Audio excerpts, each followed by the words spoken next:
আসসালামু আলাইকুম। দেখতে দেখতে আমরা চলে আসলাম কোরবানির গরু হাটে। প্রথমেই দেখতে পাচ্ছি দুটি খুব বড় গরু, লাল এবং কালা। গরু দুটি দেখতে মাশাআল্লাহ। আসতেই দেখলাম একটা গরু বিক্রি হয়ে গেল। অবশ্য কোরবানি যেহেতু আল্লাহর সন্তুষ্টির জন্য করা হয়, তো এখানে ছোট বড় বা দামের কোনো ভেদাভেদ বা না বলাই ভালো। এবং হাটটি খুব বড়, দেখতে খুব ভালো লাগছে। গরুতে অনেক গরু আছে এখানে। গরু ভরা, ছোট বড়, কালারের উপরে কালার এক এক রকম। এখানে অনেক ক্রেতা বা অনেকে দেখতে আসছে। অনেকগুলো মানুষ দেখতে পাচ্ছি আমরা, ব্যাপারীর সাথে কথা বলছে। হাটটি আমাদের ঐতিহ্যবাহী জামাল শো মাঠে বসেছে।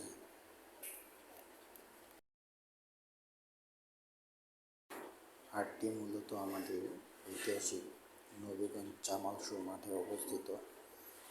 হাটটি প্রচণ্ড বড়। দেখতে দেখতে কিছু বন্ধুদের সাথে দেখা হয়ে গেল, তারাও গরু দেখতে এসেছে।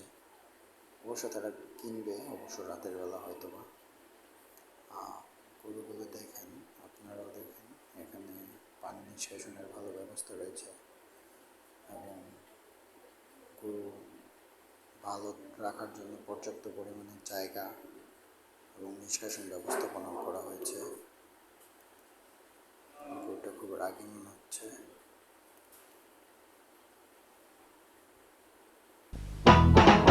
ভাই সাহেব হবরে খান দেরি হইয়া যায়, আতুন লাগে ঈদের নমাজ হলিও হালায়। ভাই সাহেব হবরে খান, এক বছরে দুই আন খুশি আমরা মুসলমান, একখান হইল রমজানের ঈদ আর একখান কুরবান। ভাই